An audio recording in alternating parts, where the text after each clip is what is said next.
Hey Ryan, do you have one of those monitors where you can change it? I actually do. I could. Because I've got your monitor here with the document Yeah, down the middle. yeah. I could. I would have to figure out the mechanism for that. I Just, haven't looked at that before. if in the meantime you could just make it a little bit larger, please. Yeah, yeah, sure. Thanks. By the way, with Zoom, would it change anything, or would it just be a vertical monitor with black stripes on the sides? I'm not sure. I'm not sure. It does it based on your monitor resolution. So it tries to fit that into whatever the fix is, but it scales up there. So if you have an ultra wide, it's going to give you an ultra wide view that might have black bars on the top and bottom for people. But it always comes back to what your monitor resolution is. Gotcha.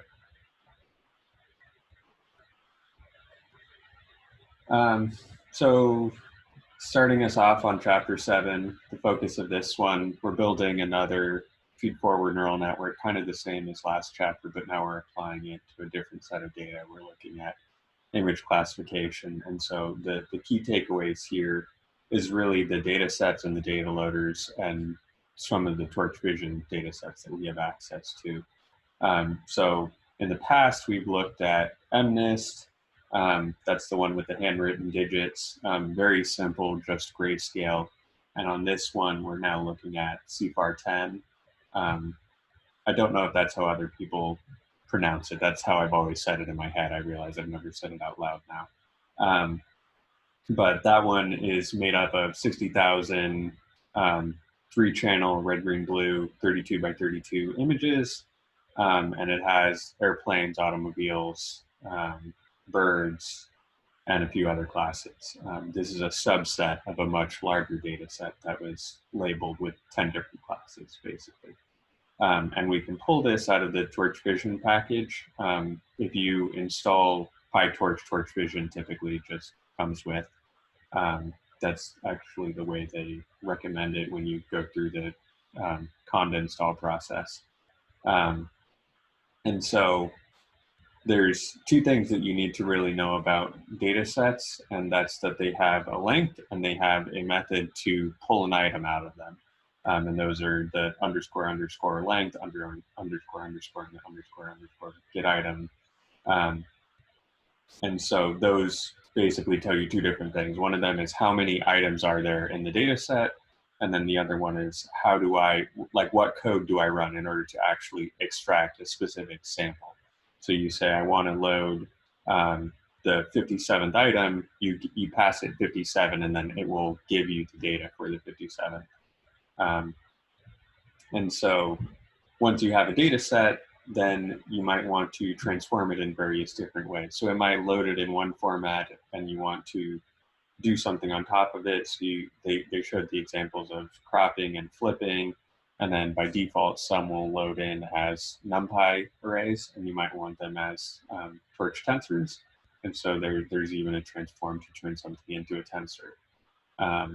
One of the transforms that is pretty important and commonly used is the normalize transformer, and that one will do that sort of rescaling and normalization operation that we've talked about a little bit in the past. So you tell it what the mean and standard deviation of the data is, and then it will normalize it on the way out of the data loader. And so in this one, we're looking at images, and something to keep track of is that matplotlib and some various other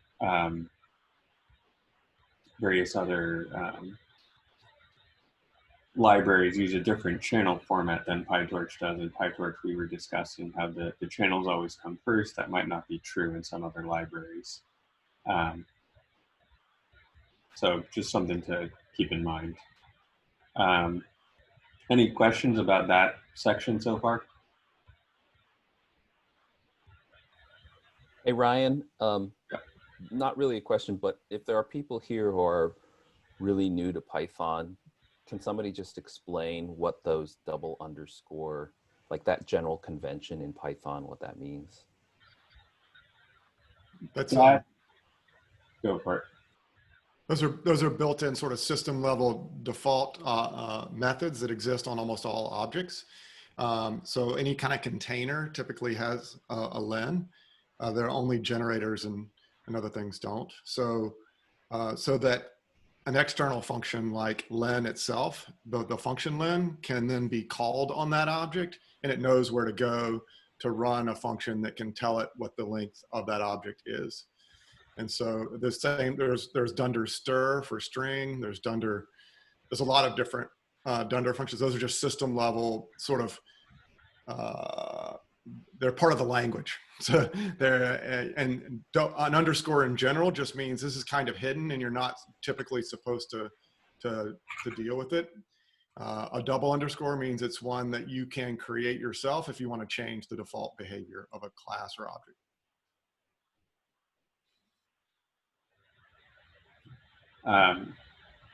Yeah, so looking at this is our data set, and when we call len on it, it's executing that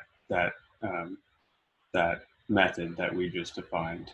Or if we do, I'm not sure exactly. Stir. Yeah. We'll call. I don't Get item, you would say it's dot get is the thing. Yeah. Okay. I was going to say I don't think that it would have been just or square brackets. I'm not actually get item. I take it back. It should be the square brackets. Yeah. Square brackets are how you use get item. Dot get is a key get. Mm-hmm. Yeah. Yeah. So when we're doing the get item, we're basically saying pass this into that method, and then it's returning that data. So would it be fair to say, while it's not necessarily like a reserved keyword officially defined in the language, that any object that has a double underscore, a dunder len, if you call len, it'll run that routine and do whatever that routine does, and so on for these other common things? Yeah, it is reserved in the sense that you can't use it for anything else.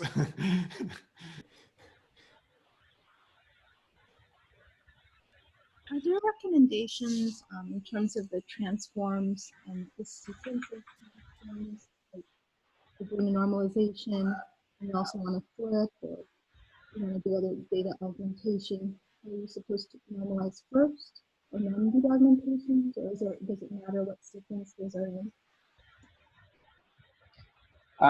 I think it just depends on your data. It's kind of difficult to say without knowing the exact use case. You kind of just have to logic that through and make sure you're not breaking something, because you might have something where you crop and then you resize, and that's slightly different than if you resize and then you crop.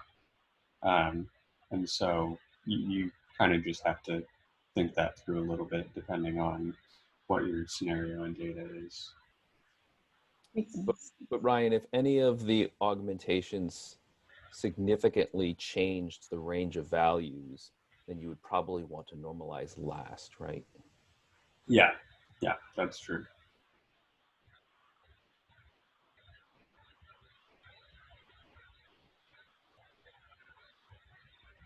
So moving on to the second section, they kind of laid out this scenario where we want to remove photos of planes. We've got this camera that's outside. It's supposed to be taking pictures of birds, and it's also capturing planes because it senses that movement too. And so we want to be able to differentiate between the two and then separate out where the birds are. And so the way they started this is they limited that CFAR10 data set. It's got all of those other classes. We just want the two. We just want bird and airplane. And then we can train to figure out the difference between those two, and we can utilize that in order to do that separation step. And so what we learned earlier is that all that a data set needs to have in order to be a compatible PyTorch data set is it just needs to have some method to capture the length and some method to capture based on the index. And so instead of actually using a official PyTorch dataset class, what they've done is they did a simple hack where they just made a list of tuples.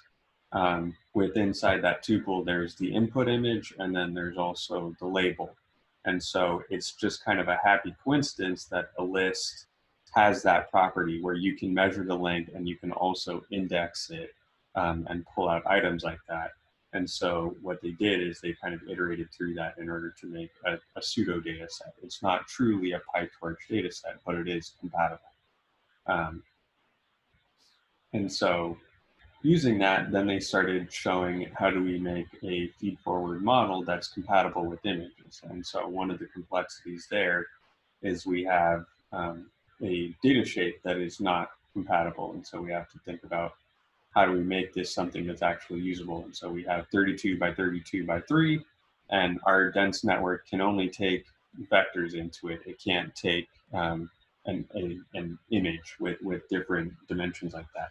And so what they show is we can just flatten it. So instead of being 32 by 32 by 3, then it just becomes 3072. It's all flattened. All of the pixels are next to each other. The red, green, blue values are not aligned with each other necessarily. The columns and the rows go away. And so this is good because we can pass it to the linear layer that's been defined. But the problem with it is that then we're no longer capturing this pixel is close to this pixel and this pixel is on top of this other pixel, because it's just a red channel of the same pixel location. So that it's beneficial for this specific network, but we're going to learn later that that's probably not exactly what you want. And so in the past, we've talked about mean squared error when we were looking at the temperature readings, but that's really only good for regression. When we want to do classification, it's a little bit different. So they talked about how if you have, for example, I think airplane was class 0 and bird was class 2. If you did mean squared error, it's going to try to output on a continuous range between 0 and 2, or even beyond that, and try to push towards one direction depending on what's what. But that doesn't entirely make sense because they're not on a continuous scale. A 1 does not mean it's halfway between airplane and halfway between bird. And so when we do classification, we typically one-hot encode our outputs. And so we talked about one-hot encoding in one of the previous ones. You can use scatter, you can do various different things, but the general output is going to be the length of your different classes. So in this case, we only have 2 classes, airplane and bird, and then a 1 where the actual element of interest is. So if we want airplane, we've got 1, 0. If we want a bird, we've got 0, 1. And that's how you differentiate between the two. And so what happens is the neural network will have 2 outputs, 1 for each different class, and then it will light up the neuron differing amounts depending on how confident it is for each of the different classes. And so, like we've talked about in the past, one of the problems is the raw output from the neurons is unbounded. It can be 100,000 if you have some weird scenario. But we actually want it to be in a confined range between 0 and 1, and then we can kind of interpret it as probabilities. And so that's where the usefulness of the softmax layer comes in, because it's, we talked about the sigmoid layer. It's kind of a distant cousin to it in that softmax will normalize across all of the outputs. So if you have 0.7 on one of them, then the other one is going to be 0.3. It's guaranteed that they sum to 1. And the math is not that complex. I highly recommend looking at it, but the one thing I would take away is it's not just taking the total and then dividing by it to normalize it to 1. It's actually doing something a little bit more complicated than that to raise the output of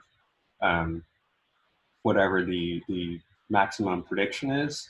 That's why it's called softmax, but the actual details of it are not super important. You can look at the formula and plug in some numbers and figure that out potentially. And so they talk about the negative log likelihood loss. Most people kind of know that whole block as just cross entropy, but that's the way it's named in PyTorch. And so the combination of the log softmax and the negative log likelihood loss ends up becoming the cross entropy loss. And so most people will typically just say, I'm not going to worry with those two, I'm just going to directly use the cross entropy loss. The pitfall of this with PyTorch is if you use the cross entropy loss, that log softmax step is built inside of the loss instead of your model. And so when you actually make a prediction, your prediction is going to be those raw values. It's not going to be the log softmax values. So just something to keep in mind. It's a little bit technical and complicated, but when we look at the code, it'll be a little bit more obvious what I'm talking about. Wait, so sorry, just to clarify on that point, because that's something I had a question about. So cross entropy loss function is doing the log softmax in that function and not inside the layer. And that's why it doesn't require that softmax to be done at the end. Yeah. Okay. Exactly. Yeah. So Ryan, I had a question on that same thing. So in Keras, what I'm used to doing is having both the softmax and the cross entropy loss. And it may just be that they have a slightly different thing, but they name it that. But in this case, it's very clear that they use this NLL loss when they're doing the softmax, and then they use the cross entropy loss when they're not doing the softmax. They're using raw integer values between negative infinity and positive infinity. Mm-hmm. Yeah. I don't know if you noticed that difference. Yeah, that was one of the biggest growing pains when I started learning PyTorch. There's just some confusing things in here in terms of the losses, for me at least. So like we have BCE with Logit's loss, and then there's also just BCE loss. And that was a little bit confusing to me because there's many different ways you can actually configure it. You can say, okay, I want the sigmoid layer here, and I want the BCE loss, or I just want the BCE Logit loss, and various different combinations of that. And it was kind of confusing at first because I was getting an error, and it was like, this seems trivial to me, but then it was like, oh, I'm missing this layer, and it's not constraining it to the range it's expecting, and other things like that. So I recommend looking at this page and kind of parsing through and figuring out, oh, okay, this one is what I actually want. Because when I plugged in just this, I was getting confusing results. And then if I could follow up, so this was page 187 in the book. I sort of flagged it when they were talking about the losses, and then they started getting into information theory and whatever. Does anybody know of a good like blog post, article, paper, something that that talks about the different losses? Like, I really like that picture in the book that said, you know, mathematically we could have used mean squared error. Why it wouldn't work so well is because it's really flat, and so you're not going to get much of a gradient, and then it's not going to learn much if it's super flat, you know. So so I thought, oh well, okay, that gives me some intuition as to why one loss works better than the other.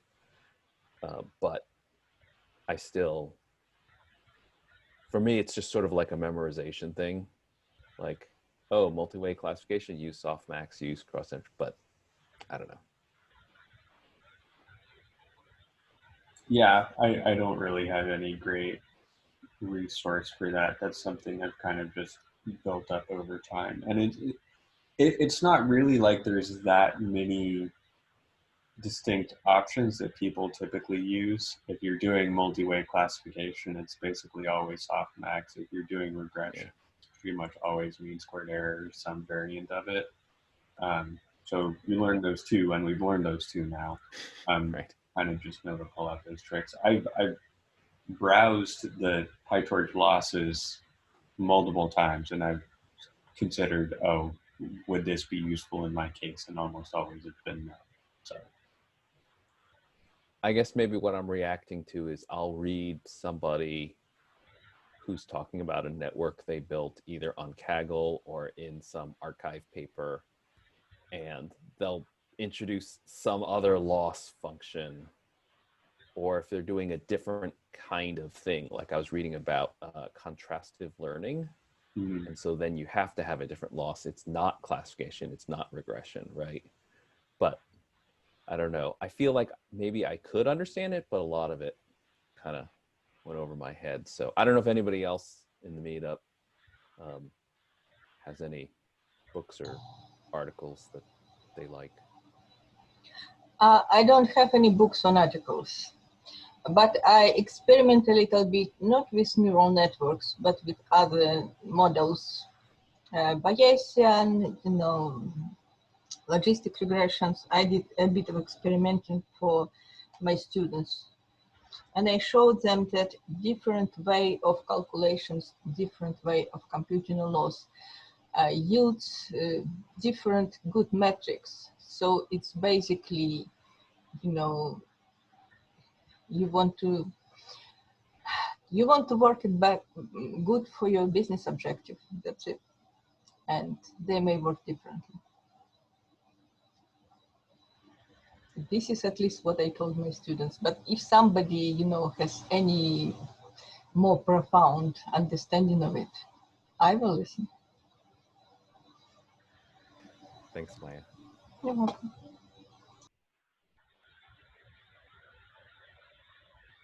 yeah. So I mean, just to bring a concrete example to that, I have been spending a little bit of time thinking about custom loss functions, because I am working on this lift competition, and in the lift competition, what we're trying to do is we're trying to predict the path of vehicles on the road.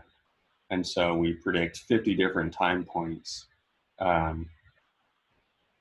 And we also have the ability to predict 3 different paths. So you get to an intersection in the road, you can predict, I think there's X% chance they go left, X% chance they go straight, X% chance they go right. And so one of the things I was thinking about is our loss is trying to converge to the most likely option. But what some people have done is they've said, okay, we'll do 3 different outputs. So we're always predicting 3, but there's nothing that guarantees that the 3 different paths it's outputting are different in any way. It might just learn to copy the same output across all 3 different things. And so I was thinking if there's some potentially loss or different objective to try and make it so the 3 different paths are all trying to be correct, but also trying to be different from each other in significant enough way that they actually converge to say, okay, here's the left path, middle path, and right path. And so there's definitely opportunity for interesting loss functions and more intelligent things like that. But for the most part, most people will end up using mean squared error and cross entropy or some variant of it.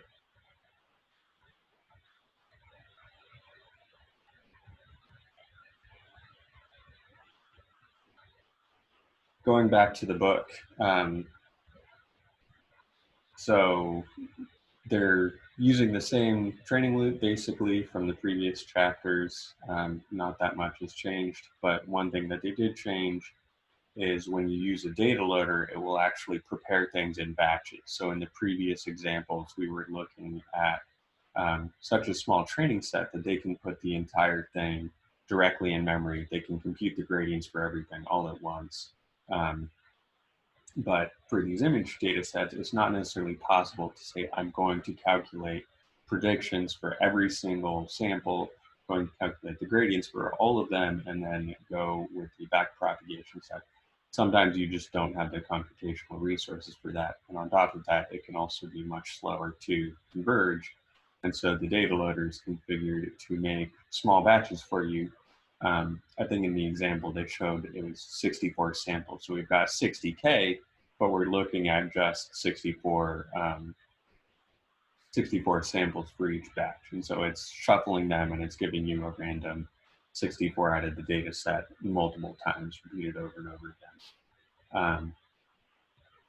And so that's actually pretty important because sometimes you have data that's big enough that you won't be able to fit it in your memory all at once anyways. So you need something that's able to efficiently say, I'm going to load in these images off of disk and put it in memory and then prepare all of the data like that. Because the CFAR data set and the MNIST, they're small enough that we can fit everything in memory, but that's not necessarily always the case. And that's where the data loader helps us out, is saying pull in these specific samples and prepare them in batches for us for training. I had a question with data loader. So with that function, because in the example in the book, it's using a list of tuples to pull that. So is the requirement just some sort of iterable object to load in the data like that? Go ahead, sorry. It's the two things that we discussed. It has to have a length and it has to have the get item capability. And so the list happens to satisfy that. So I guess in a sense it is iterable, but it's just those two things.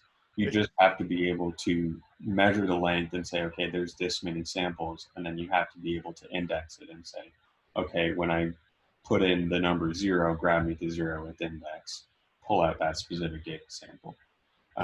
Those are the two requirements. Iterable is necessary, but not sufficient. Iterable is not enough. It needs to also have a length. So a generator would not work as a data structure for a data set because it doesn't have a length. I see. Okay, that makes sense. I had a follow-up question to that too. I think I heard someone else, so I'll let them go.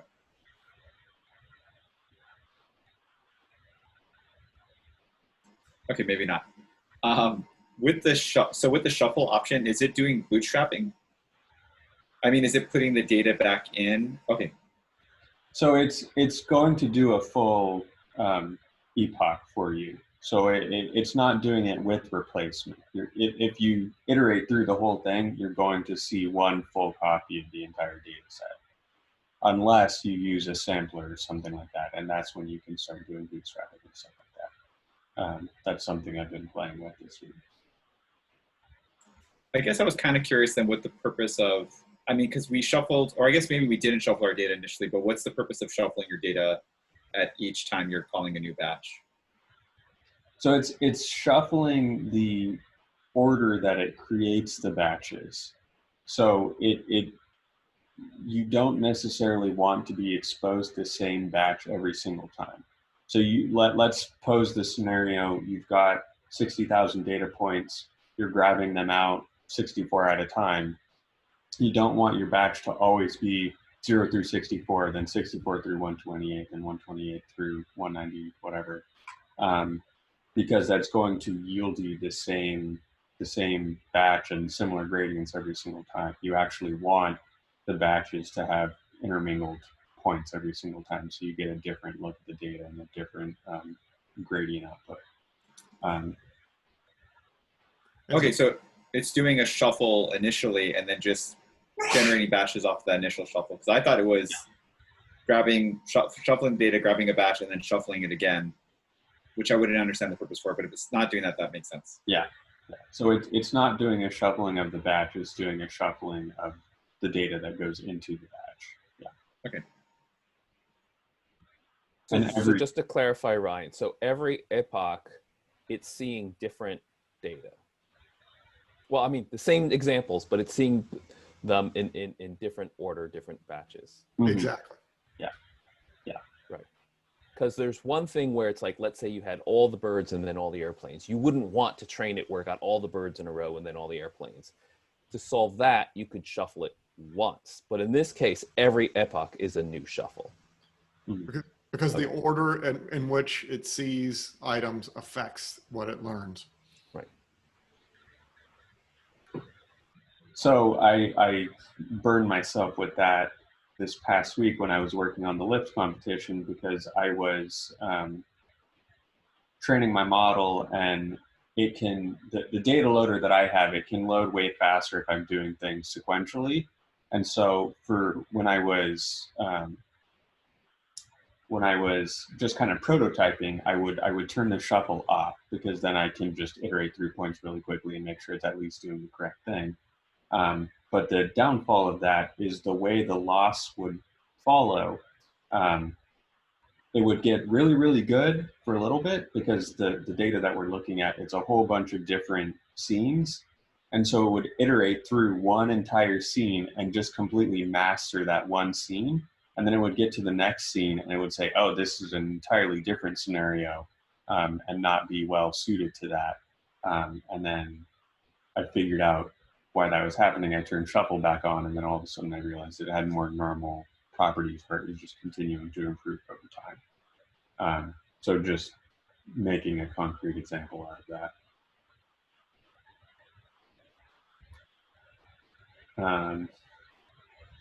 And then, so in the last section, looking at the feed-forward network, I kind of mentioned this already, but when we do that flatten process, we no longer understand which pixels are next to each other. And so the feed-forward network is just looking at the raw pixel values and saying, is pixel 3000 close to this intensity? And it's looking at those conditions across all of the different pixels. And so it's not able to generalize information if something has translated in some way. So if you have a dog in the bottom left, it might be able to learn that and essentially memorize, when these pixels are lit up in this specific way, then it's a dog. But if it's in the bottom right, then it hasn't learned when pixels are in this specific configuration in this region of the image, it's also a dog. So it won't necessarily learn that, and it won't transfer over. And so that's why in the next chapter, we'll look at convolutions, which can actually capture that kind of relationship in the image rather than just breaking it and flattening it out.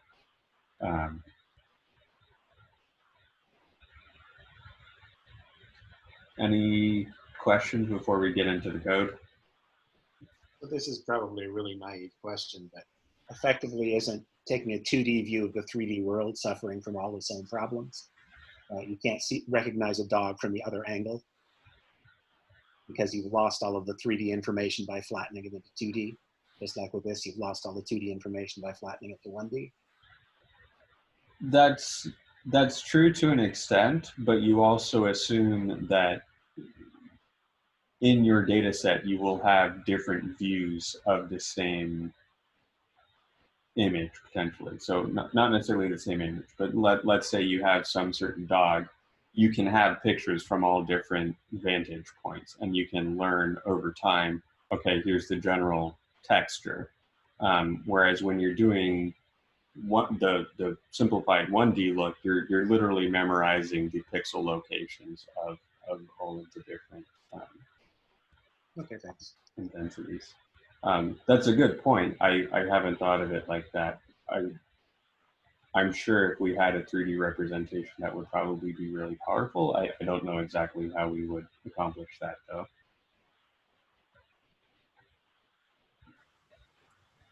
Yeah, I mean, if I could just follow up on that, it seems to me that if you have like the latest whatever, ImageNet competition winner, and it's got, I don't know, 3 billion parameters, right?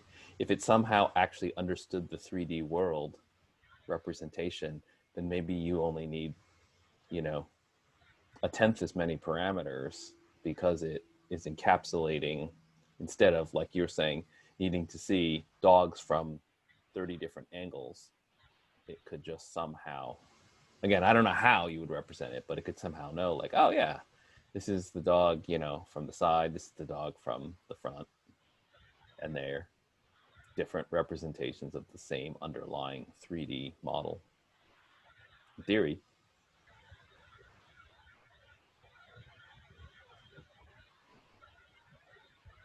But Ted, if I understand you correctly, I think what you're saying is that if we could give it the 3D data rather than the 2D data, we could avoid some of the hidden layers in a convolutional network, right? Because effectively that's what the CNN is doing. It's creating a semantic understand, a three-dimensional semantic understanding of a two-dimensional representation of a three-dimensional world, right? So it's kind of just my way of thinking. If it's doing its convolution correctly, it kind of figures out what a nose of a dog looks like from just a sequence of 2D pictures. Whereas if you fed it directly the 3D version of that, it might be able to extract that with fewer hidden layers, right? I think that's what you're saying.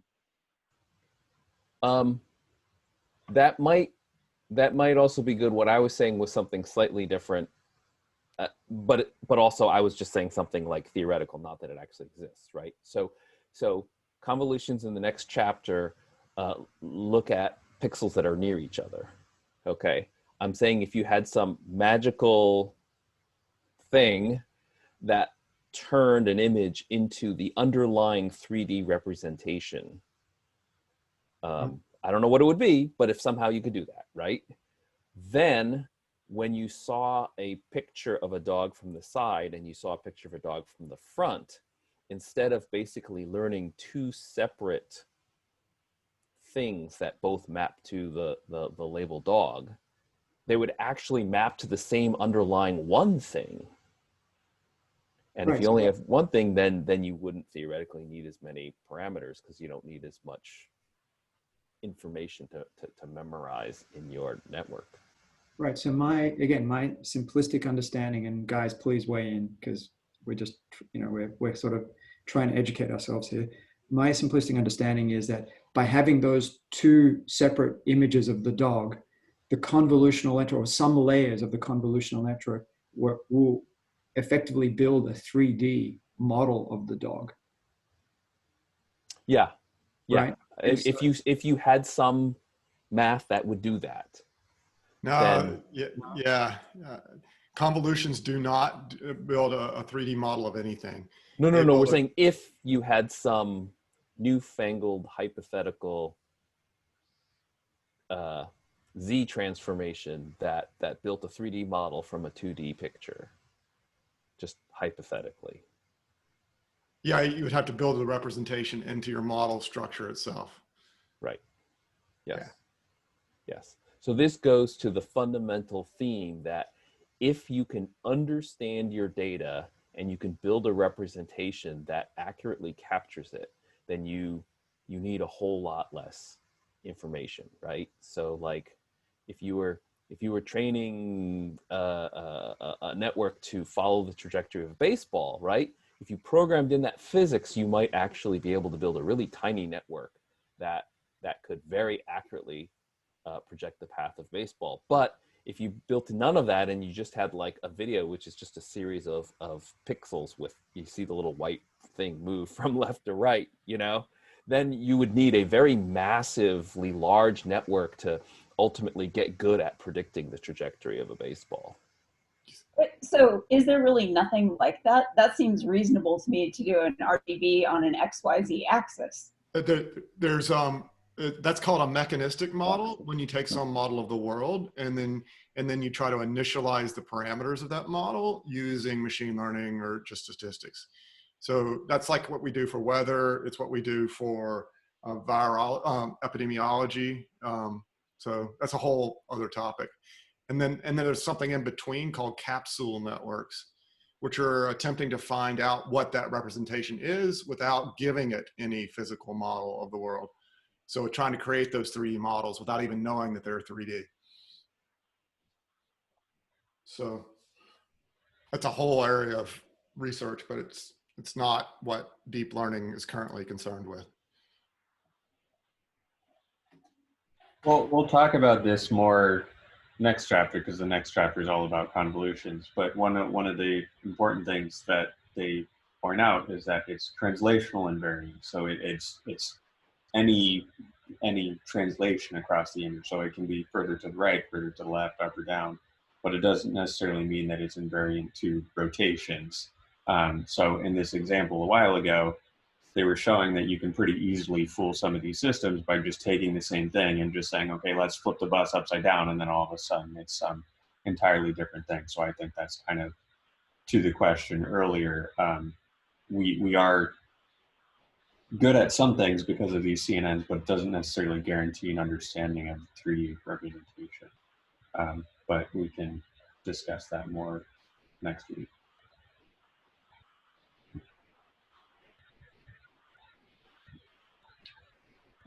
So looking at the code, importing NumPy, importing Torch like we always do, and then this time we're bringing in data sets from Torch Vision. We're telling it where we want to keep our data. This is the path. And then we're telling it we want the CFAR10 data set. We want it at this location. We want the training data, and then we want to download it.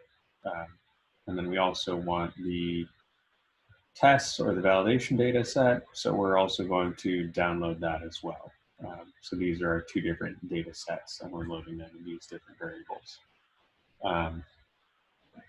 And then we know that CFAR10 is 10 different classes. So here's all the different classes, airplane, automobile, bird, etc. The ones that we're interested in are airplane and bird. So that's index 0 and index 2. They wrote a little bit of code to show us, here's an example of all of these different classes. You can see that it's pretty low res, even for a human. I mean, this cat is pretty blurry. This deer is pretty out there.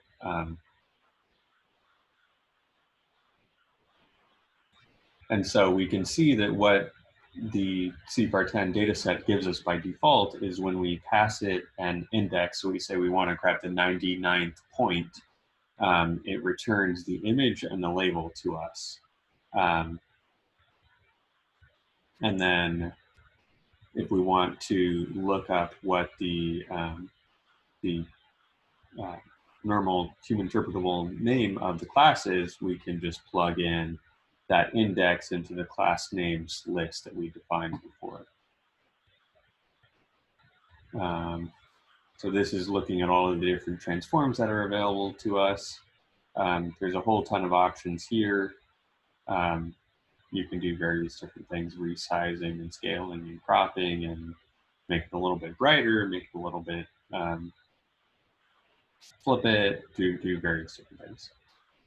There's also this library called Augmentations that can do even more image transforms for you if you're interested. But the Torch Vision ones are also pretty good.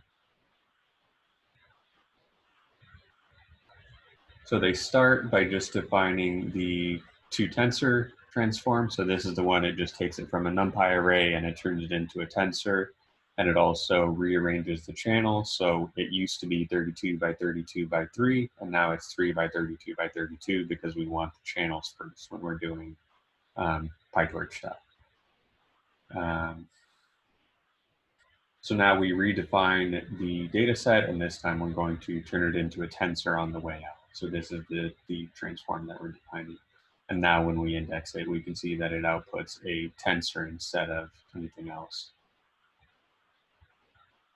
And then they're also showing that we're normalizing it to be between 0 and 1. In the previous one, it was 0 through 255. And then one of the things that we noted before was after we do that channel shuffling, we want to unshuffle it if we want to use it with matplotlib. So they have to use the permute, and we have to rearrange them so that it's the same red, green, blue, and it's 32 by 32 by 3. And then they do some code here in order to load in all of the data from this data set in order to calculate the mean and the standard deviation of the whole data set. So I don't personally like this because it entirely breaks the reason for a data set and a data loader, but I guess it's an easy way to do it. So this data set, if it's too big, then you won't necessarily be able to load all of the data all at once. And so you won't be able to do something like this. So you'd have to be doing something more on the fly. But just kind of sidebar, not that important. So they load in all the data, they take a view of it. So they say we want the 3 channels, and then we want to collapse the last 2 dimensions. So that's the 32 by 32 by 5,000 or 50,000. And then they're taking the mean across the one axis, and then the mean across the other axis, or the standard deviation across the same axes. And so that returns the mean for the red, green, blue channel, and the standard deviation for the red, green, blue channel. And then they pass those numbers to the normalized transform. And then now that we have the whole thing, we can do transforms.compose, and this just allows us to do multiple transforms on a single data set, basically.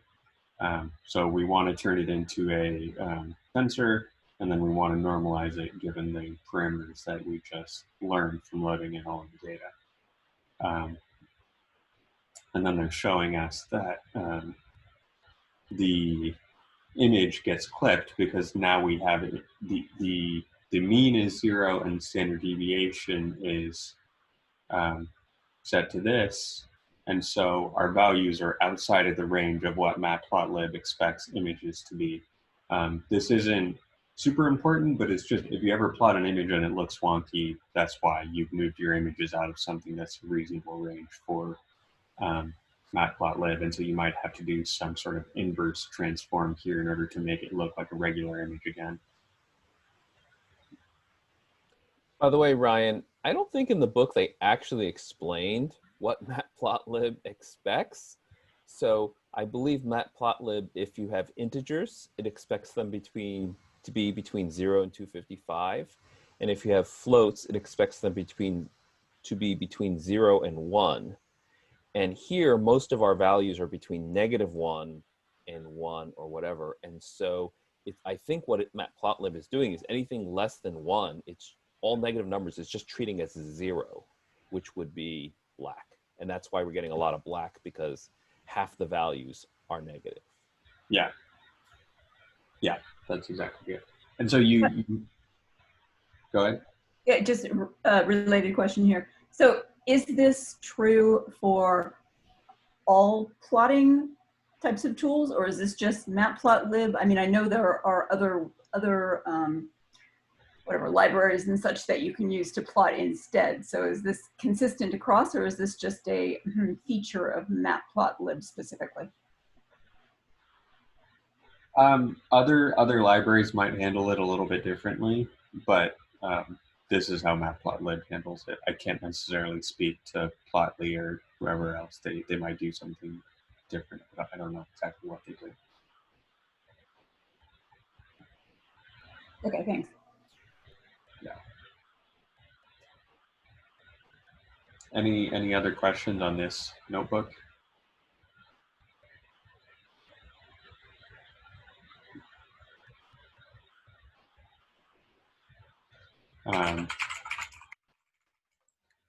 You were kind of talking about the way that they break up the data, and that really wouldn't work, I think, because of memory constraints. So I guess what would be the right way to do it? So just looking at this here, I wouldn't worry about this too much. This just happens if you have a large data set. But imagine that this is not something that you can fit into memory. So you're iterating through the whole data set and you're stuffing it into a massive torch tensor. Sometimes that's not possible. And so what I would do is something more iterative, where instead of loading the entire thing in, I would just kind of do a running sum. So instead of forming this entire thing into one, I could write the code right now, it's not very much. I would basically just, I would do this.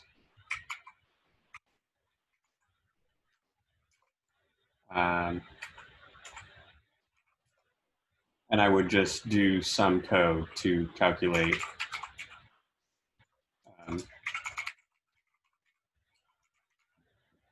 I would just do something like that, because then you're not making one massive bracketed data set. You're just iterating one over a time and just saying, okay, this is the values for all of these, and then eventually you just divide by the length or something like that. There's also pitfalls to this, is if you end up with completely massive numbers, you can get overflow. But I would, if your data set is large, you should do something like this instead of form it all into a list and then put it into a torch, and then, but just a small detail. I wouldn't worry about it too much. Yeah, oh, I was just curious. Thank you. Mm-hmm.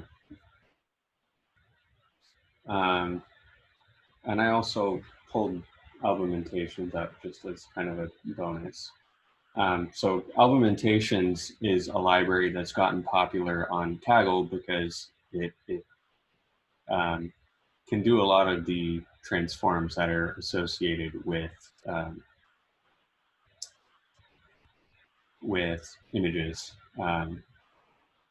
They changed their website, and I don't know how it works anymore.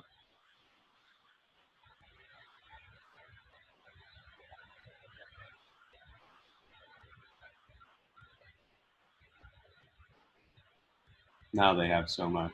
Maybe this will be better.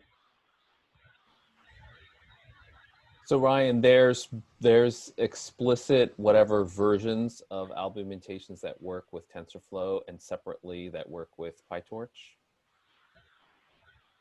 My understanding, it's agnostic, so it can work for either. You don't necessarily need a different version. Oh, this is interesting. But you might have to set it up a little bit differently. Augmentations is kind of geared towards PyTorch, but you can easily fit the Augmentation stuff inside of the Keras or TensorFlow data generator. It doesn't really matter what your format is, because it mostly just operates on NumPy arrays. I think it can do some stuff on tensors. I'm not entirely sure. But I mean, the reason I ask is because if the data's on the GPU, then you can't get free NumPy equivalents. If it's in CPU memory, then you can just treat it as if it were a NumPy array, and then all that code will just work. Yeah. Most people do these augmentations on CPU before it lands on the GPU, though. Okay. And just so you know, there's often you can do NumPy array operations on things that are not in RAM. So if they're on disk, maybe I don't know if you're talking about GPU versus CPU but disk, certainly you can do NumPy operations on things on disk. It happens kind of naturally when you do it on like H5 format files and such, like things like that. It's transparent. Cool. You don't even have, you can have an array that's massively larger than your RAM and do an array, a vector operation on it. No problem in NumPy. That's cool. Thanks, Hobbs.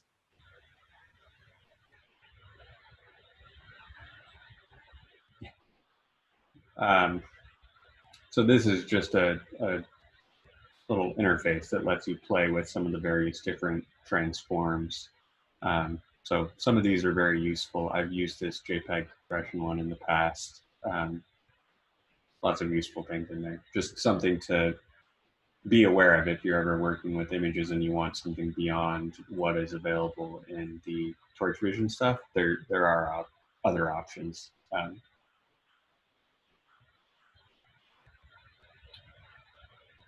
So moving on to the second notebook, a lot of this is the same as the previous one, so I'm going to kind of skip over some of it. Normal imports, same classes. This is the same data setup that we created last time with our already normalized values.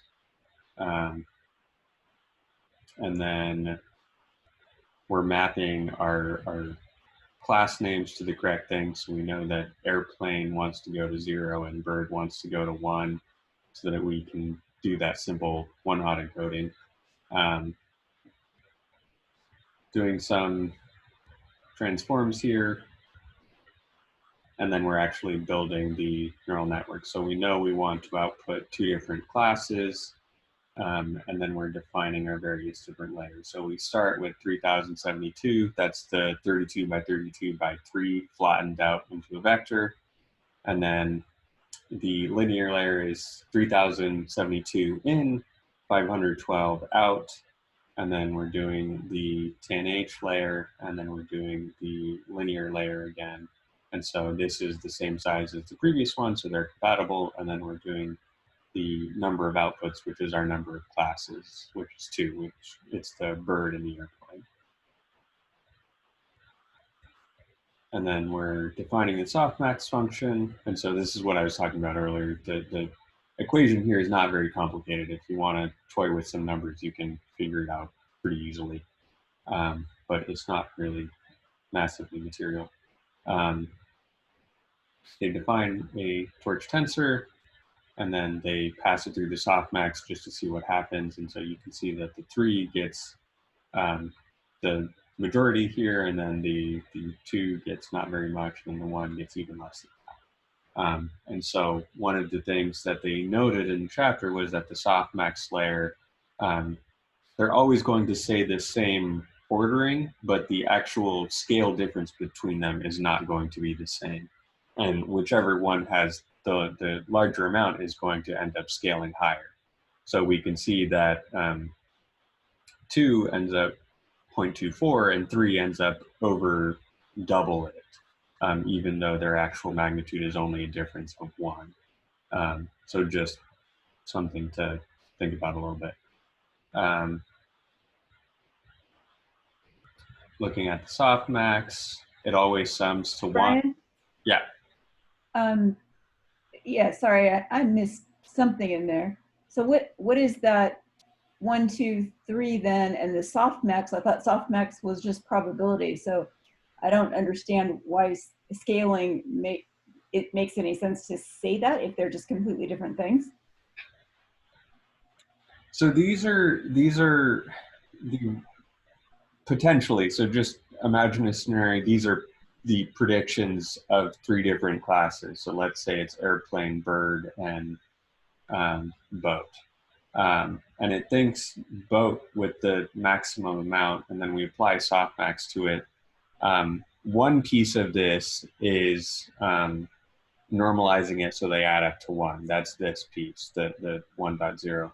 But the other piece is this exponentiation is actually making it so the winner, the one that it predicts the most highly, is getting a slightly higher weight, and that's purely for the properties of convergence. So it's not purely normalizing this to make it 1. It's also upweighting the prediction that wins. Does that make sense? So these people call these probabilities, but they're not necessarily probabilities. You can somewhat interpret them like that, but they're not strictly that. Hey, Ryan, if I could, I mean, instead of using this particular softmax function, we could just divide them all by the sum. So 1 plus 2 plus 3 is 6. So we could have just said the first one's going to get converted to 1/6, the second one 2/6, or 0.33, and then the last one would be 3 divided by 6 would be 0.5, and those would add up to 1, right? So I mean, in a way, that would be a, I don't know what you want to call it, valid way of scaling them so that they add up to 1. That would be a linear scaling, and then I think there's 2 things you would run into. One, technically, the way our network is set up, it can also spit out negative numbers, not just positive numbers. And so it's not really quite clear how you would handle those negative numbers in the same linear fashion. I guess you'd have to translate them so they're all positive. I don't know, but there are some problems. And then also, this particular way of weighting them, for large values, it, as Ryan was saying, it bumps them up in terms of how much higher a probability you assign to something if it's 3 versus 2. And then at the other extreme, I think it's also true. So if something is the lowest number, then it actually bumps down its probability relative to the other guys. And so it's pushing things to more extremes. Isn't this doubling down with our loss function? Because our loss function is kind of doing the same thing as well. So it's kind of like we're doing this right at the tail end. And then on top of that, we're actually measuring our loss within the same mindset of like stuff closer to, you know, success is multiplied a lot more than stuff, you know, closer to failure, right? It just seems weird that it's happening in both places. Because it's the same reason, isn't it? I think that's a good question. I personally can't answer it that easily because in the book, they actually show you two different loss functions. So one that takes the raw 1, 2, 3, and the other loss function that takes the softmax version of them that's constrained to be between 0 and 1. So the NLL loss, or NL loss, I guess, negative log loss, that one takes the constrained 0 to 1 values, but the cross entropy one will take just you know, regular numbers between negative infinity and positive infinity. So so they do have one that goes with each type of input. And then at this point, you know, I'm just trusting based on that diagram they showed in there, you can see that the with the loss that they're picking, you have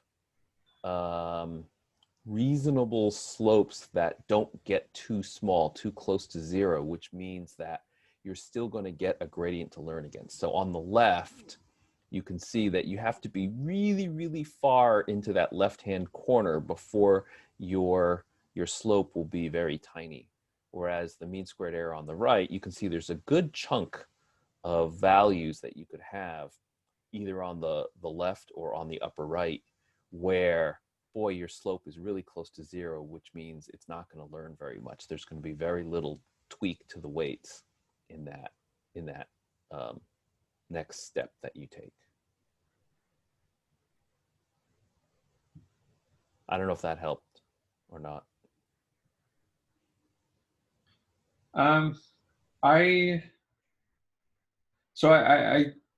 I think that it's all just about convergence, as you want something that is aggressively picking up information as fast as you can. And so the softmax is pretty good at pulling this away and saying, okay, this is the strong winner. We either want to push this closer to 1 or we want to penalize it heavily. And I don't know exactly the mechanics of the internals inside of the NL or the NL loss and the cross entropy stuff. I'd have to look if it's really doubling down. I don't think that I would interpret it in that way necessarily. I'd have to review though.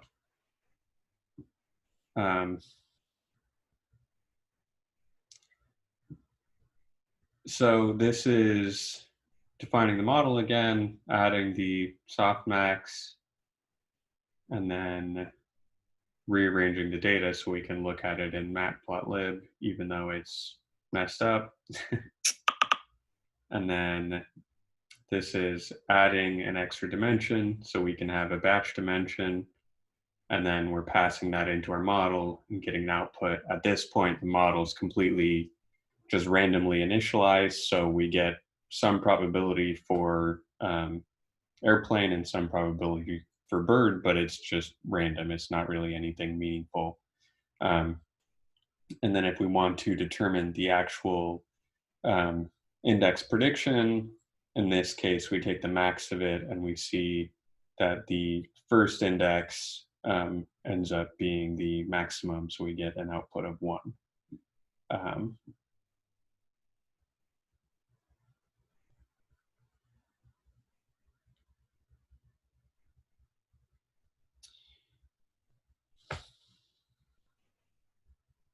I'm not sure what's going on here. They're defining out and then they're not using it, but maybe we'll revisit that in a second.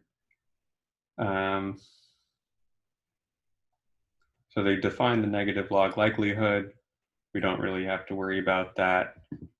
because it's already defined within PyTorch. We can just import that.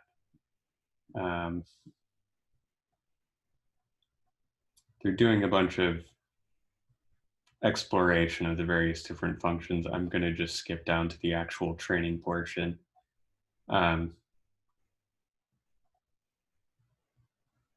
this is defining the model. This is the learning rate. This is defining the optimizer. We've looked at this stuff before. This is pulling in the NLL loss directly from the neural network module. We're going to train it for 100 epochs. We're going to iterate through those epochs, and then we're going to iterate through the data loader that we were given, or that we prepared. We have to slightly reformat these in order to make an output, and then we're going to measure our loss against this prediction and then the actual labels. And then we zero out the optimizer to reset, and we do the backpropagation step, and then we move our optimizer to the next step. And then this training process actually ran for the past like hour or something like that. And so this is it, hopefully converging over time. So Ryan, in the example that you just showed on your screen, that training loop wasn't implementing what we typically call batch, mini batch learning. They're actually updating the weights after each image, right? Yeah. I'm just trying to clarify. So if you're looking in other books, you may see that this would typically be called regular, I don't know what you want to say, regular, straight, traditional, stochastic gradient descent. So vanilla SGD updates the weights after every example. Whereas mini batch, if you had a mini batch of 64, you typically accumulate the gradients across all 64 before you did a step. And I think they have another example later where they change the training loop. So do that. Yeah, so I was incorrect there. So this first example, they're using this CFAR2 data set, and this is just the list that they created. So they're iterating through it one by one. So each of these is just an individual point that they're loading in. Prediction for a single point, they're measuring its loss against that single point, and then they're doing the gradient update. And that's why across all of these epochs, the loss is very erratic. It's not really improving over time. And then when they actually put it in the data loader and they do batches, I'm assuming that this is going to do significantly better in terms of convergence, and we can see that the loss numbers are significantly better. So just to kind of clarify that, this one is looking at individual samples at a time. It's just loading the data set one point at a time. And this one is loading prepared batches. So that's one of the things we talked about, batches of 64. And so in this time, it's loading a batch of 64 rather than an individual image, and we can see that it has much better convergent properties. The other one was kind of bouncing all over the place. This one actually seems to approach a good solution over time. So I have a question on that, because I thought, one of the reasons that you're doing batch is for getting an update sooner of what your loss is doing. But I guess is there, and I thought stochastic gradient descent is basically doing the same thing, except you're losing the optimization of not using vectors or linear algebra within your calculations for stuff. But mini batch will converge faster in general. It's not just optimization of vectors. So the stochastic part in that is saying that it's an individual point. So you're only pulling in one data point at a time, and you're trying to optimize directly against that. And the problem with that, I think they mentioned in the book, is that you're taking steps that are very, very noisy. You learn from one specific sample and it pulls you in this direction, and then you get the next sample and it pulls you in that direction, and then it just kind of bounces you around all over the place. And if you set a reasonable low learning rate, it will probably pull you in the right direction on average over time. But it will be very noisy. And so in this case, they set a learning rate that is probably too high.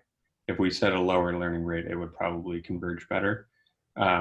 But in general, doing it in batches is faster, because if you're doing it on GPU, it's faster when you do it in a batch than individual points. And then also it smooths out that choppiness. So if you get 64 points, instead of pulling you in a big circle and be dragging all over the place, it might pull you kind of in a straighter, smoother line to the actual optima.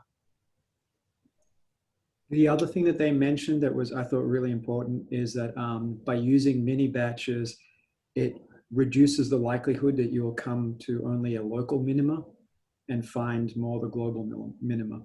Mm-hmm.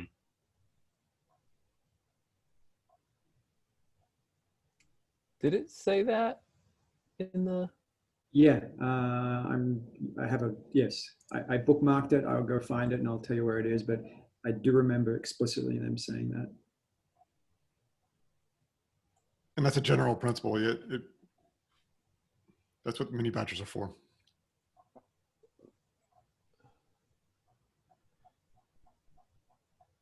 But mini batch compared to full batch, not compared to SGD. Or small batch, or, yeah, exactly. Because I think it's the other way around, that's the smaller the batch, ultimately batch size 1 is just straight SGD, is less likely to fall into a local minimum, but it's not necessarily as efficient, right? No. Mini batch is optimal. So it gets you to the globe. I mean, otherwise we would use batch size of 1.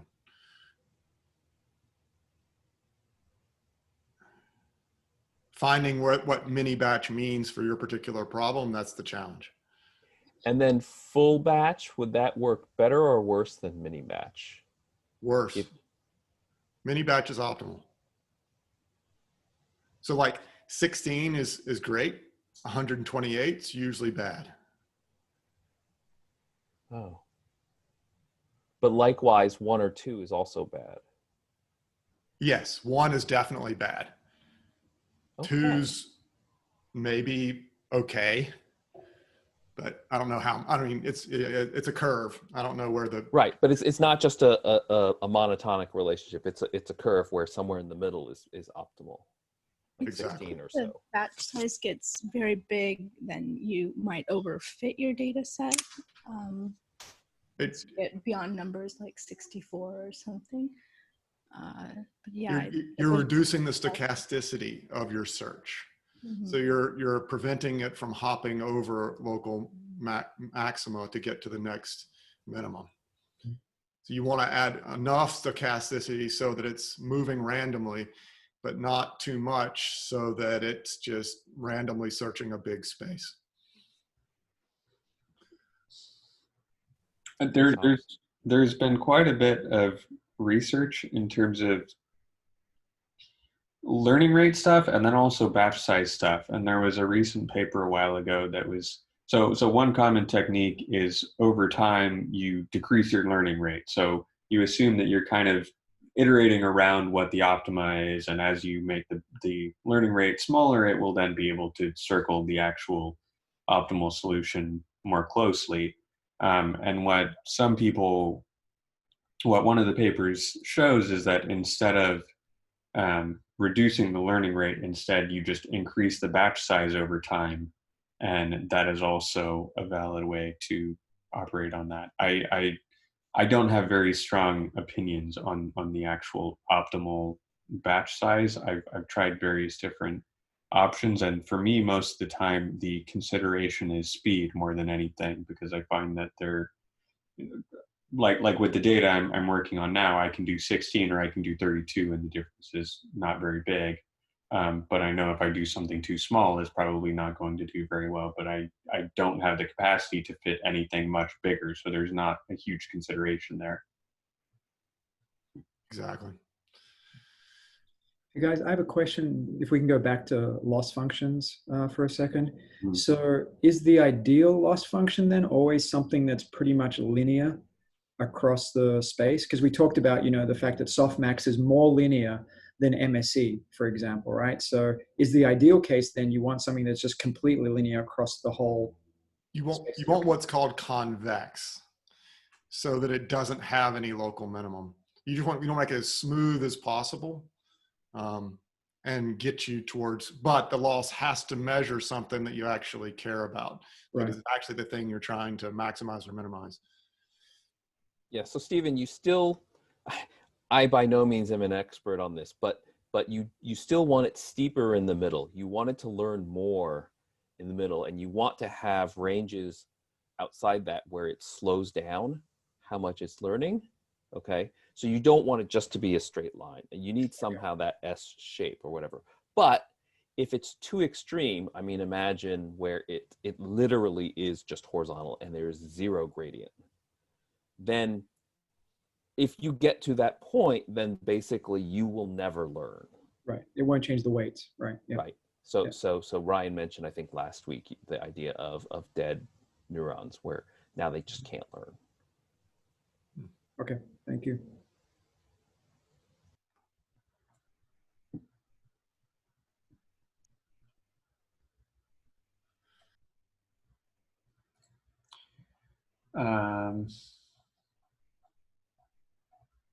Anything else related to the code?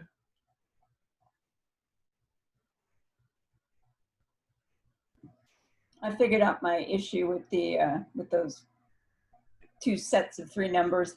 My issue wasn't with the second one; it was with the first one, with the 1, 2, 3, because they were talking airplanes and birds, which are 2, but this was just a random one they were tossing out. The author was tossing out, so that's what threw me. Yeah.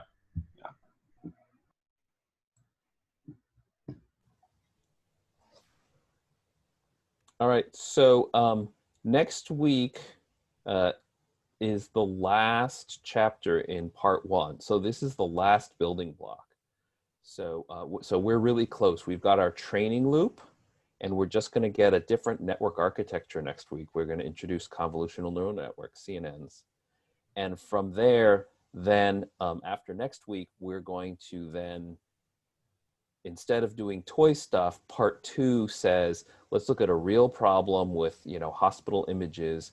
And instead of us saying, we're just going to show you some examples so you get the gist of it, now we're actually working on truly fine-tuning this and getting high accuracy.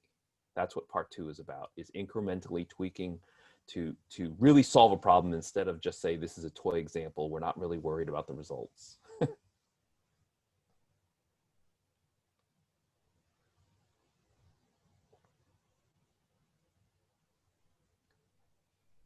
Great. All right. Well, so if there's no other questions about this chapter, we have 10 more minutes, and we can do. I think 2 would be hard to squeeze in, but we can do one final set of breakouts before we wrap up. I have a really quick augmentation question. So I'm working with images that can be noisy. Have you ever seen noise being used as augmentation? Yeah, so that's one of the ones that's built into Augmentations. You can add in Gaussian noise, you can add in color shift, you can add in a whole bunch of different options there, and you can simulate that. So whatever noise you expect, you can simulate in your training data, and then you can make your system more robust to any additional noise that you might encounter in the future. And even like, you know, doing cut where you just black out an entire rectangle as part of your image, it's pretty drastic, but it actually helps to regularize it so that it's not overfitting on, it's actually, you know, learning what the representation you want and not just overfitting on certain fluky values in your training set. It's kind of like random dropout, but extending that random dropout in a sort of a patterned way through your network based on where that pixel would flow. So it's a really good way of doing random dropout, essentially. The only difference is that my noise is real. It will be on the actual, you know, test images also. Yes, yeah, but so its purpose is the same.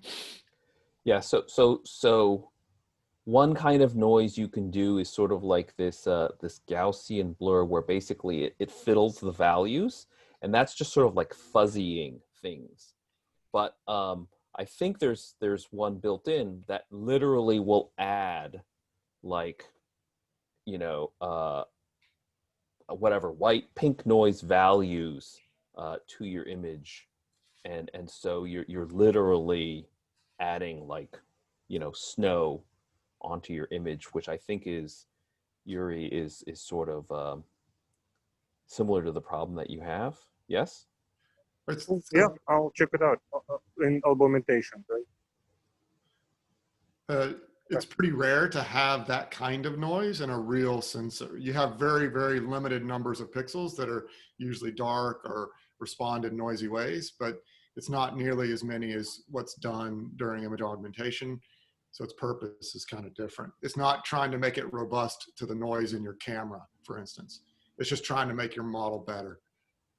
Do you know of any technique that will make it robust to the noise?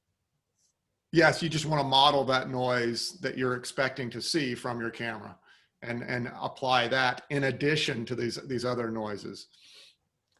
Yeah, I was just working on the Birdsong Kaggle competition, and in that, we're taking these audio files and turning them into spectrograms. And so when you have rain, wind, other things like that, it actually, on the 2D spectrogram, it shows up as noise, but it's not noise uniform over the whole image. Most of our noise was lower frequencies. So compared to birds, you know, wind and water and things are lower frequencies. And so in my spectrograms, you would see it was sort of half of the image tended to have a bunch of snow, I don't know what to call it, snow on it, but not the high frequencies. The high frequencies actually tended to come out a lot cleaner. And so I was not very successfully in my free time trying to find a way to model that. But what I ended up doing was I ended up adding noise to my training examples to make them look more like what I thought the test examples would do, and then adding some randomization. So it wasn't just memorizing, but it was getting different looking noise as it was training the batches. It's also common to cut and paste parts of an image onto another to do that image augmentation, and not always just the objects you're thinking about, but actually the noise. So if you just cut out one of the water droplets and just paste it or convolve it with your existing images, and just, you know, put 1,000 of them on one image and 100 of them on another or whatever in random locations, that can help. If you expect to have your camera operate in rain that looks like that.